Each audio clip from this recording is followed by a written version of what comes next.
Well, what is going on, YouTube? Welcome back to A Therapeutic Edge. Thank you so much for joining me today, tonight, this evening, this morning. I don't know when you're watching this, but I appreciate you joining me anyway. Hey, do me a favor.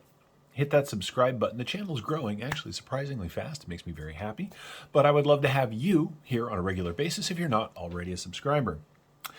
You guys ever want more of something? Yeah. Like, thank you, Women Carry Knives. Like, you just like, wow, that's really cool. I wish there was more of it. Well, conveniently enough, this is the More-Mylia. The Maileah was a little tiny knife made by CJRB and designed by a friend of the community named Swags. She is an excellent human being all the way around.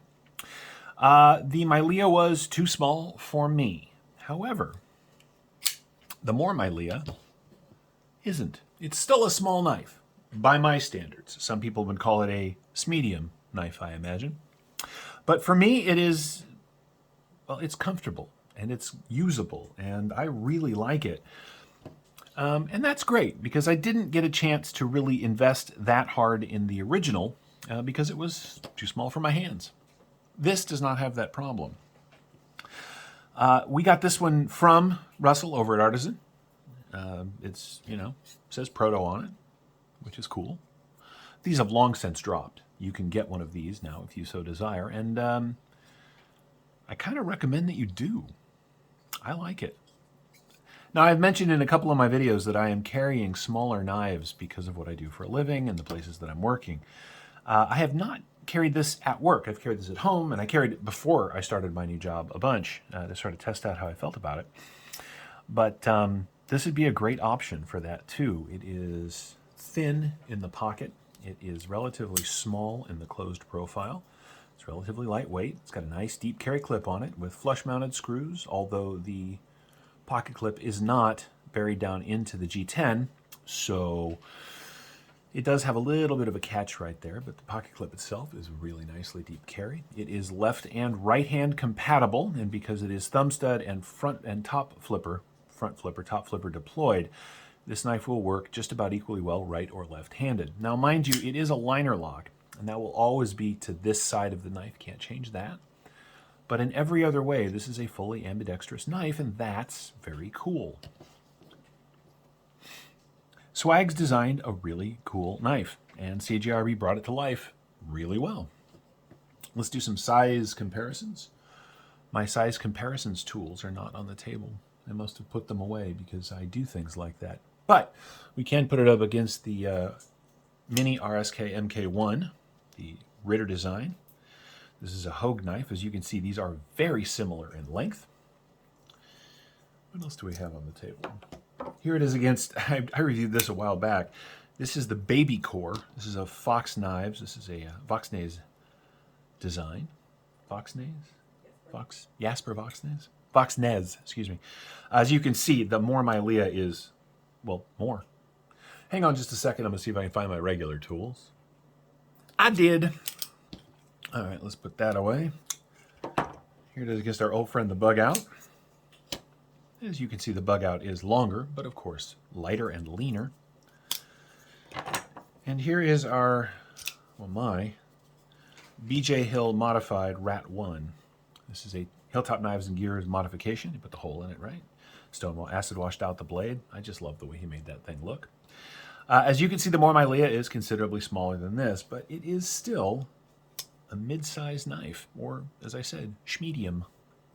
A couple of things really stand out about this knife. One, the teardrop shape of the handle means that, and you can use this choil up here to get your finger forward a little bit. You're going to be careful if you have full-size fingers like I do, because it is pretty close to the sharpened edge, but you can do it. But even back here, because of this nice sort of teardrop thick shape, you really get a good grip. Feels very stable in hand. I like that quite a bit. Let's get some specs out of the way. You are, well, I am, and you are. We're looking at 2.75 inches of cutting on 3 inches of CJRB's ARRPM 9 steel. For those of you that don't know, and I know many of you do, but for those of you that don't know, that is a budget powdered steel. It is powder form steel, but it is budget materials, so they keep the price down while giving you the fine grain of other powder form steels, which I think is very, very cool. The grip area from behind that swell, we're coming in at, way to the back, is a full 3 inches.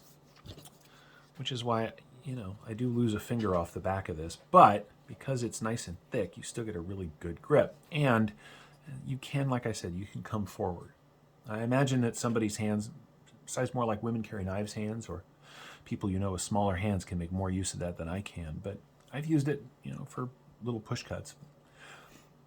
The shape of this blade lends itself really well to draw cuts, right? So you get a hold of the knife, wrap your fingers around the body of the knife like that, get your this finger comes forward, and it is just a box cutting machine, which is really nice.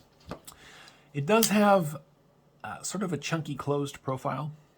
As you can see when we line it up, we're at a full 1.5 inches, right? Because of the thickness through here. But in the end, what that does is give you, as I said, a very comfortable feel in palm. Now, it is thin. How thin is it? Well, it's bug out thin, right? We're talking about just over 1/4 inch, right? So it's a lean knife in the pocket. And with that nice deep carry clip, it does disappear pretty well. Deployment is top front flipper or thumb studs. Both work really, really well. It is, well, it's not just a good working tool. It has a fair amount of fidget factor, which is awesome. Now, there is a lanyard post in the back buried into the G10 backspacer, which is a nice touch because that means for those of you that lanyard, and as you guys know, I don't, but if you do, it's there for you without interfering with pocket clip placement or the flow of the knife.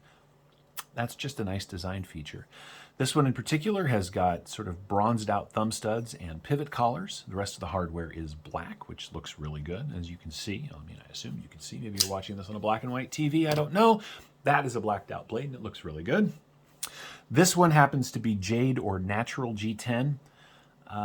That's not my favorite thing in the world, but what is my favorite thing is that this particular color of G10 takes just about any other color you wanted. So if you wanted to have a racing red version of this and you didn't think the red they made was right, or a purple version, or a green version, or, well, you get where I'm going. If you get one of the Jade ones, you can make it any color you like, which is a nice touch. Closed profile is, let's see, because you got to take into account the front flipper. It's 4 inches and a little tiny bit. Not quite 4 and 1/8, but it's 4 1/16. We'll go with 4 1/16. Yep. Now without that top flip, you know, you're under 4 inches, but that adds almost 1/4 inch. So it's going to eat up a little bit of pocket, but like I said, it's not a tiny knife. It's just a smaller knife. What do we have that is? I know what we can compare it to. This is the. This is filthy. My wife loves this knife. This is the O-Knife Parrot. I have not reviewed this yet, but I will. As you can see, the Parrot is smaller even than the More-Mylia, but they do eat up a very similar space in the pocket. So if you've seen one of these, and the way they sold makes me believe many of you have, you'll understand what I'm talking about. This is also a very lean knife. There's a review of this coming, so keep your eyes on the channel. The blade itself is very, very cool. It's sort of a modified sheep's foot. It's not a Wharncliffe because it's not a flat edge. It's definitely clipped off. I wouldn't call it a reverse tanto because I don't really like that phrase. So we're going to call it a modified sheep's foot, which I think is very cool. It's got some jimping across the top here, which is really nice and long. So you can have any size hand really, and it's going to grab your thumb right where it needs to be. Because there's no flipper, there's nothing to get in the way. Thumb studs work very well.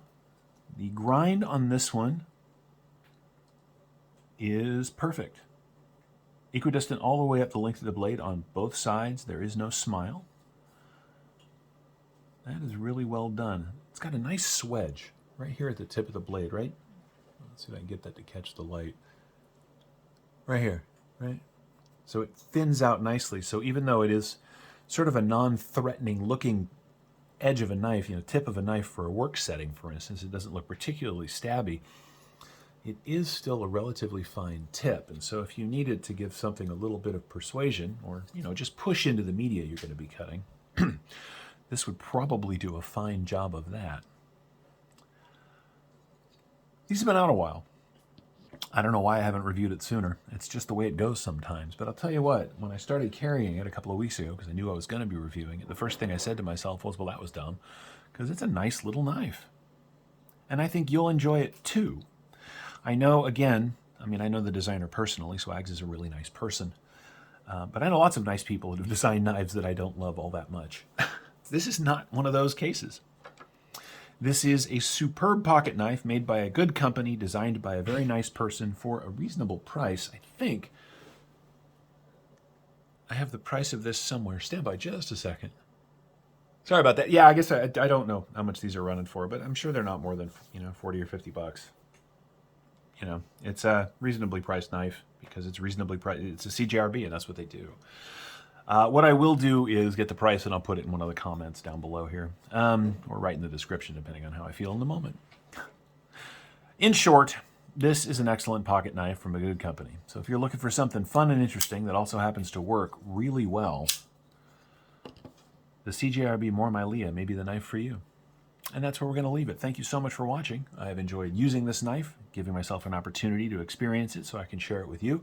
If you've been wondering about whether or not it's the knife for you, it might be. I think it's a well-done piece of kit. Thank you for watching. We'll see you next time.